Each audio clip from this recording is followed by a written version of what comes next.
All right, good afternoon. How's everybody? All right. I'm Charles Hardnett. I am with the First Responder Network Authority, or FirstNet Authority, whichever one is easier for you. I'm an applications engineer, and she made a comment about my voice. I'm also a mobile DJ on the side. So,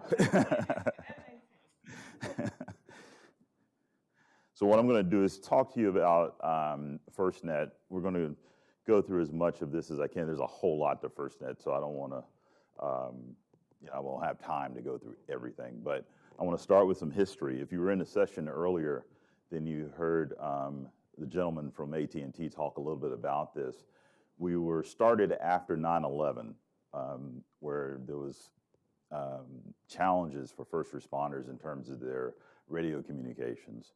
And so the 9/11 Commission decided that what we needed was a dedicated network for first responders. In 2012, FirstNet was born as a result of that and all of the input that we got from public safety. After that, we continued to work with public safety because that's really our mission, is to be that voice for public safety. And so then we, as part of that mission, we met with all the states and territories and got what their needs and requirements were. We created state plans, and those state plans were then used to evaluate AT&T's effectiveness for deploying the network according to what public safety wanted for each state and territory. That was completed in 2016. In 2017, we started deploying the network after giving the contract to AT&T, which is a 25-year contract. And so the way this partnership works, it's the only public-private partnership that we have in this country. And the idea is that on the public side, the government side where I am, our position is oversight, and we're that voice for public safety. We're the public safety advocates. So we actively engage with public safety regularly to understand their needs and requirements, but then we also use the technical expertise and public safety expertise that we have in-house to help oversee and guide what AT&T does. AT&T is the contractor. They're building the network. They're responsible for getting those services out there to public safety, getting the subscribers in, and also providing the customer care that's required that goes along with that. So when you look at FirstNet, things that we really focus on, we want to modernize communications. The communications need to be prioritized, and above all, this is specialized communications. So while we all have cell phones in our pockets that we use on the commercial network, on FirstNet, those cell phones have special applications, and they have special capabilities that are designed specifically for first responders, and I'll talk a little bit about those during this presentation. So how do we make changes to the network over time? Because it can't be static. Things are going to happen. We know we're going from 4G to 5G. Technology is going to change. We have augmented reality, AI, all these new things that are coming along. And we want to make sure that the network evolves with those technologies. So another one of our roles at FirstNet is to identify where we're going to do reinvestment. This is something that was mandated by the law that put us in place. So as a part of the partnership, AT&T is paying us and helping to sustain FirstNet, so we are a self-sustaining agency, but in return, we have to take those funds and not only fund our operation, but we also have to reinvest back into the network. So the way we do that is continued stakeholder engagement. So we engage with public safety through focus groups, we give trials, we do proofs of concepts, we do all kinds of things with public safety to get their input on these things. We then develop a roadmap, and that roadmap is what we use internally to determine what our priorities are going to be, and that's what guides our investments. So if you take a look at our roadmap, which you can look at on the website that's here, firstnet.gov/roadmap down here at the bottom, you can look at the roadmap from, say, 4 different lenses. The first lens is technology. There's going to be changes to technology, and so our roadmap is meant to show what those changes might be. We're also showing you what public safety has given us back in terms of feedback. When we have those communications with them, those engagements, we get feedback from them that helps us design this roadmap. We're also looking at industry, and we're looking at what's happening out there. What are the trends that are occurring So where do we think that a trend is going to meet with public safety's needs? And also have that be a part of our roadmap as well. And then, of course, we're looking at priorities. We're prioritizing those needs because there's going to be lots of needs, but we can't do everything all at once. So we have to prioritize those needs based on what's available in the market and where we think where things are going to go. So what we've done is we have created what we call 6 domains. Each domain is responsible for a different part of the roadmap. Together, they are the roadmap. And so if you look at the document that I showed on the previous slide, you'll see details for all of these. You have to think in terms of a 5-year window when looking at the roadmap, so it will be updated. It's a living document, but it's always maintaining sort of a 5-year window. The first domain is the core. So the core that is designed for the FirstNet network is independent of the commercial network. It has to evolve just like the commercial network has to evolve. So like I said, it was 4G, we're in 4G now, but we have to evolve into 5G, and then whatever else comes next. Coverage and capacity. Coverage and capacity, this was key. This was one of the most important things that public safety pointed out. They have to have strong coverage. And so one of our responsibilities is to make sure that not only do we have the coverage that we typically see with the towers, but there's got to be other ways of doing coverage. We have to have very good indoor coverage as well as outdoor coverage. We have to have coverage in different landscapes. So that's the focus of that domain.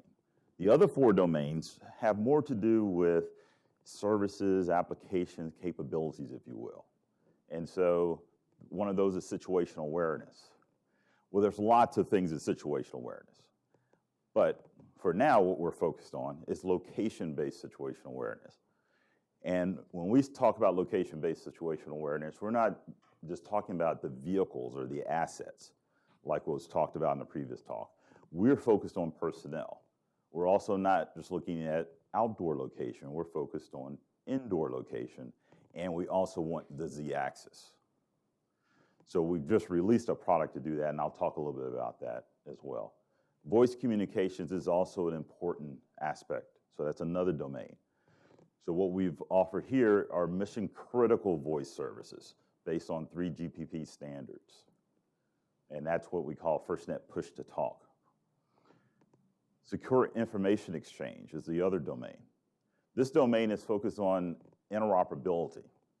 How do we get applications to be able to interoperate, but also how do we keep all of that information exchange secure? So that means that in that domain, we're looking at application as well as database integration. And then finally, we have user experience. User experience looks at a lot of these other capabilities such as hands-free operation, augmented reality, artificial intelligence, these other things, devices as well. How can we create other types of devices other than the standard smartphone that we all use? Can we have other devices that are more applicable to public safety? So we're looking at all of those different aspects there. So as a part of our roadmap development, we prioritize things. And so this gives you an idea of how we see the capabilities moving upward. At the base, we have the network and the core, because none of this is going to work without that. You have to have this. After that, then you can start to build services, your base services like your voice and data services, and then you can start to build on top of those where you can do the mapping, location, AI, data analytics, and so forth. So this is sort of the way we think about developing this network or evolving this network. This is the legislation I mentioned earlier that mandates that we reinvest the funds. We have to make sure that the funds we bring in from the subscribers goes back into the network to do that evolution. This is how the roadmap comes to life. Without this part of it, the roadmap can't be implemented. So let's talk a little bit more about the network. So here's some stats. First of all 56 states and territories are on board. That includes the tribal nations as well. They all had plans that we call the state plans that they agreed to, and that build out has to occur according to those plans. The build out is not complete. Still working on it, but band 14 coverage is about 90% of what the contract mandated. 2.2 million connections are already available. With that build out, we also have deployable assets that are available. Those deployable assets are made available to all subscribing agencies. So far, or just in 2020, we had over 750 occasions to have to deploy those assets. So we have flying cow type of assets, we have SAT Colts, all types of different assets for deploying. So far, we have over 16,000 agencies that are already subscribed to the service, and that grows every day. So the network itself is something that we had to deliver based on a promise. The promise was to public safety that there would be capacity and that they would have coverage. Coverage is huge, but also priority and preemption.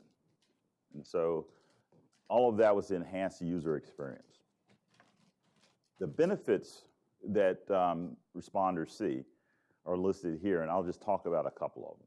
The band 14 spectrum, very important. This is, band 14 is the spectrum that allows penetration through buildings and other types of obstacles that other spectrums are not able to get through. So it can help with improving the service itself. We also have a commitment to providing local control, meaning that the leadership in the agency can control their users, they can control even the priority for some of the users. They have control over the service within their jurisdiction, and that was very important. We also provide things like a network status tool that allows the administrators in a particular jurisdiction to be able to monitor the network. They can actually see what's happening with every tower in their jurisdiction. They can see the status of the tower. They have reporting information, other reporting information required that comes from that tower as well. The deployables that I mentioned earlier, there's a response rate that has to be met by AT&T. They have to deploy a deployable within 14 hours. So if you call now, then within 14 hours, you have to have that deployable ready. You can get deployables for incidents that spontaneously occur, or it could even be a planned incident. If you know something, you're gonna have a planned event and you need one, you can also make a scheduled request for a deployable. Yes? What's a SAT Colt? A SAT Colt is, it's like a truck, a large truck that has a satellite connection on it. And so you get satellite to LTE connection. It also has Wi-Fi and some other support. Good question. Okay. Got a question. Yes. You got something about drones. When drones are deployed, what is your response, and what does your organization do in that response? Oh, okay. So this particular drone, what we're talking about here, is to get LTE coverage. So it's another type of deployable that we can deploy in like a mountainous terrain or a forest type of terrain where it's harder to get vehicle into it. Then we can fly this drone in, and the drone will provide that LTE coverage for the responders in that area. So this is something that you might see in wildfire responses, you know, something like that. You're already doing that? Or? Yes, okay. We already do that. Yeah, there's actually one of them looks like a big blimp, the Aerostat, and it's actually based out somewhere in Georgia, like out east. So what do we mean by priority on the network? Priority is access. So we've all been to large events like sporting events. We haven't been to one recently, but hopefully soon. And you try to get on your phone, you have enough bars, but you can't actually get anything through. Okay, well, that means that you haven't really gotten access to the network. That's the priority part. So with first responders that have the FirstNet SIM in their phones, they immediately get that access. Even if we as commercial users are having trouble, they'll have access. It doesn't even look any different to them. It's as if there's no congestion whatsoever. The other thing that can happen is preemption. So preemption is they have the access, but this provides them that HOV lane once they're there. So their data travels at a higher priority on the network than anything else, than any commercial traffic. And in fact, what could happen is that as a commercial user, you could essentially get bumped off of the network to make room for FirstNet users on there. This is something that's required by the contract. So here's how the build out kind of worked. We started off using what AT&T brought to bear, which was about 2.6 million square miles of coverage. That was about $180 billion worth of coverage equipment.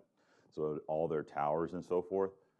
From that, because we have the mandate to provide band 14, which is specifically for public safety, we then have them adding band 14 to all the towers. That was the 90% that I showed earlier. So we're getting pretty close to finishing that. The other thing that happened was that there's coverage that AT&T didn't have because commercially it wasn't viable for them to have coverage in those areas. But because of our mandate, it required us to have that coverage. So this covered a lot of rural areas. This is the tribal areas, some of the territories and so forth, those hard to reach areas that commercially is not viable, but because they have our backing, they also built towers for that as well. Okay, so this is just a summary of features I talked about earlier, but the last two I'm going to get into a little bit more here, so local control and mission critical functions. So local control, what that looks like to our subscribers is a web portal. It's called FirstNet Central. This is where administrators can go in. They can access all the users. They can access all the billing for their users. They can purchase devices, assign devices. They can control applications that are on devices. All of that is done here.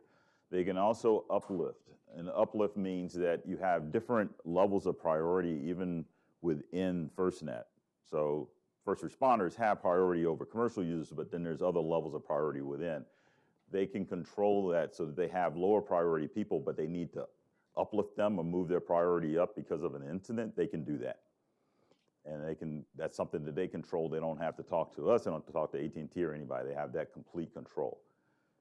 There's also a lot of training on this as well, so that not only do they have self-paced training, but they also have live training as well, live instructors.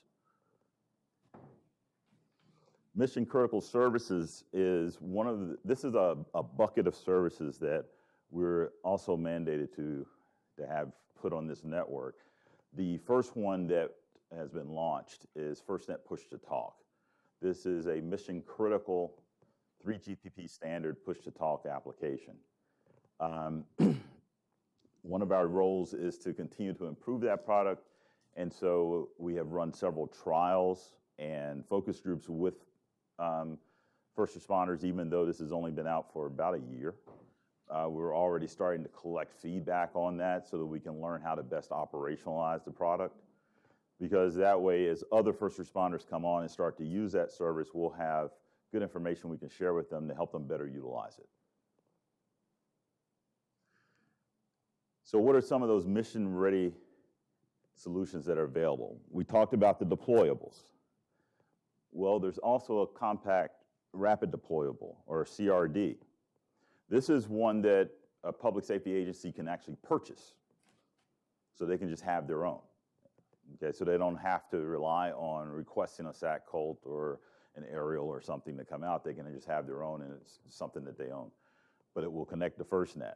So you can see there's a satellite on it right here, and you have your LTE radio tower as well on it. The FirstNet Mega Range. What FirstNet Mega Range is our first HPUE product. So what this product will do is allow you to get a boosted signal from a LTE device.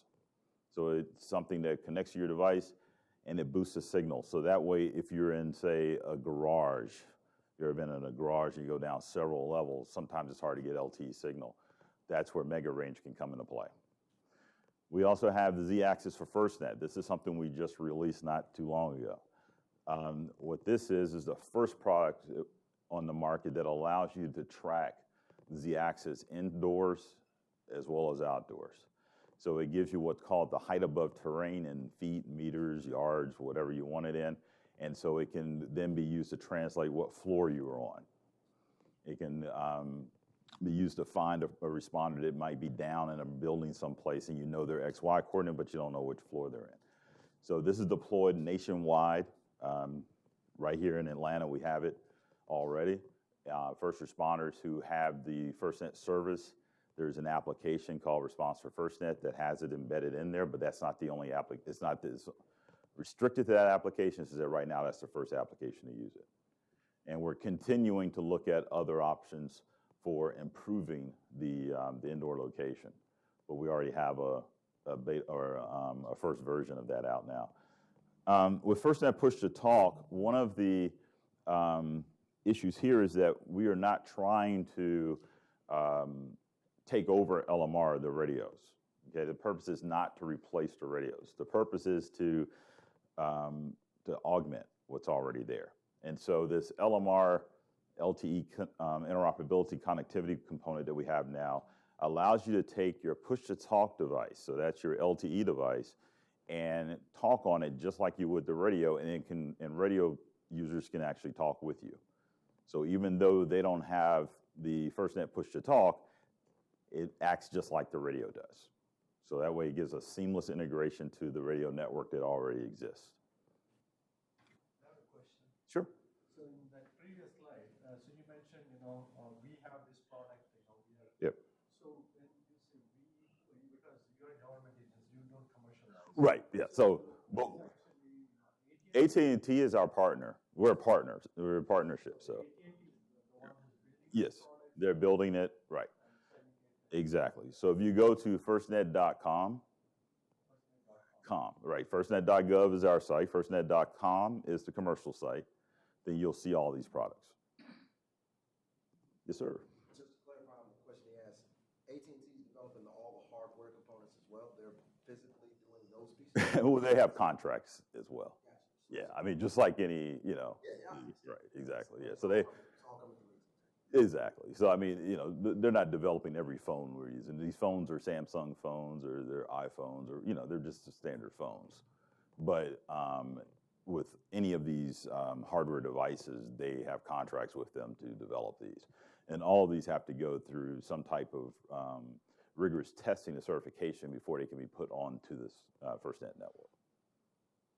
Does your organization give some suggestion, okay, these technologies are required for AT&T or they? Yeah, we provide, yes, we do that. So suggestions that we provide to AT&T are supported by what we learn from public safety. Yeah, exactly, right. That's right, that's right. So that way we don't have a vendor that is building things that public safety is not requesting. We want to make sure that what comes out are things that public safety wants to use and what they find useful to them. You pay for the development of that products or AT&T just? So that depends on how, those are contracts. It depends on how the contracts are set up. So it's a case-by-case kind of thing. Yeah. Any other questions? All right, good questions. So with FirstNet Push-to-Talk, as I mentioned, this is a 3GPP standard push-to-talk solution.